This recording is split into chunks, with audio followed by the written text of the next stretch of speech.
Hi అండి, welcome to my channel. ఈరోజు last working day. Voting శాతం ఈరోజు కంప్లీట్ అయిపోతుంది. Bigg Boss season 8 4th week elimination.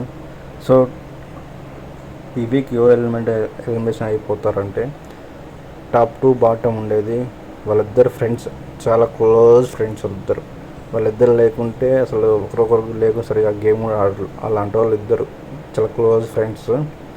ఎవరో కాదండి, సోనియా, పృథ్వీరాజ్. వీళ్ళిద్దరికి చాలా తక్కువైన ఓటింగ్ వచ్చింది. సో ఈ వీక్ వీళ్ళిద్దరిలో ఒక్కరు వెళ్తే కంపల్సరీ వెళ్తారు. డబుల్ ఎలిమినేషన్ ఉంటే ఇద్దరు వెళ్ళిపోవచ్చు. అప్పుడు నిఖిల్ సింగిల్ అయిపోతాడు. నీ సింగిల్ ఏం కాదు కానీ యష్మి ఉంది కదా, ఫ్రెండ్షిప్ ఇంకో ఫ్రెండ్. సో అలా కంటిన్యూ అయితే ఎందుకంటే వీళ్ళిద్దరికి ఓటింగ్ శాతం తక్కువ వచ్చిందంటే సోనియా తను గేమ్ ఆడదు కానీ తను మోనార్క్ టైప్గా చేస్తుంది. అదిగాక నబిల్తో జరిగిన ఇష్యూ ఆర్గ్యుమెంట్ తర్వాత అసలు నబిల్కి ఉన్నట్టుండి అసలు నిఖిల్ కూడా రానంత ఓటు శాతం అబిల్కి వచ్చింది. నబిల్కి సోనియా అసలు ఉన్న టాప్ ఉన్న ఓటింగ్ శాతం అంతా పడిపోయింది. తన బిహేవియర్ తను నాశనం చేసుకుంది ఓటింగ్ శాతంలో. పృథ్వీరాజ్ అంటే ఆల్రెడీ చెప్పే గత వీక్లో వెళ్ళాల్సింది బై లక్తో ఉన్నాడు.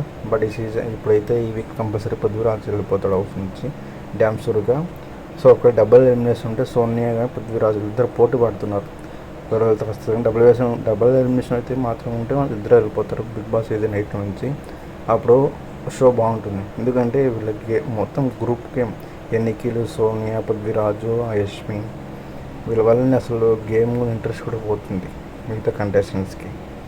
సో మొత్తానికి అయితే బాగా క్లోజ్ ఫ్రెండ్స్ ఇద్దరున్న సోనియా, పృథ్వీరాజు వీళ్ళిద్దరిలో డ్యామ్ షూర్గా ఎలిమినేషన్ అయిపోతారు. ఎవరొకరు డబుల్ ఎలిమినేషన్ ఉంటే ఇద్దరు వెళ్ళిపోతారు. సో ఇది జస్ట్ నా రివ్యూ. సో నా వీడియో నచ్చితే లైక్ చేయండి. మీరు ఎవరు ఎలిమినేట్ అనుకుంటున్నారో కామెంట్ సెక్షన్